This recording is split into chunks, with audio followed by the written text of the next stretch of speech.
Ambulance ড্রাইভারের duty শেষ, তাই আহত ফুটবলারকে নেতাজি ইন্ডোর স্টেডিয়ামের মেডিকেল ইউনিটে নামিয়ে দিয়ে গাড়ি নিয়ে সুতারকিন স্ট্রিটে চলে গিয়েছিল সংস্থার এক অ্যাম্বুলেন্স ড্রাইভার। ঠিক এখান থেকেই শুরু চিন্তাভাবনার। কলকাতার একটি বনেদি ঐতিহ্যশালী শতাব্দী প্রাচীন ক্লাব এবার নতুন অ্যাম্বুলেন্স নিয়ে আসছে ময়দানের ফুটবল, ক্রিকেট, হকি খেলোয়াড়দের জন্য।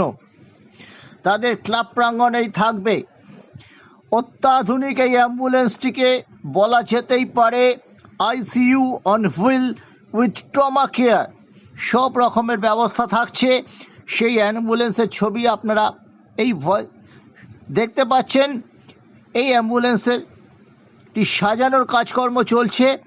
এরপর রং হবে, সংস্থার নাম লেখা হবে এবং স্বাধীনতা দিবসের আগেই এই অ্যাম্বুলেন্সটি ময়দানে আত্মপ্রকাশ করলে অবাক হবার কিছু থাকবে না। দেখে নিন অত্যন্ত একটা সুখবর যে ময়দানে আসছে একেবারে অত্যাধুনিক অ্যাম্বুলেন্স। এটি নিঃসন্দেহে ওই ক্লাবটির শান হিসেবে চিহ্নিত হবে এবং সেই সঙ্গে হাঁপ ছেড়ে বাঁচবেন খেলপ্রেমীরা।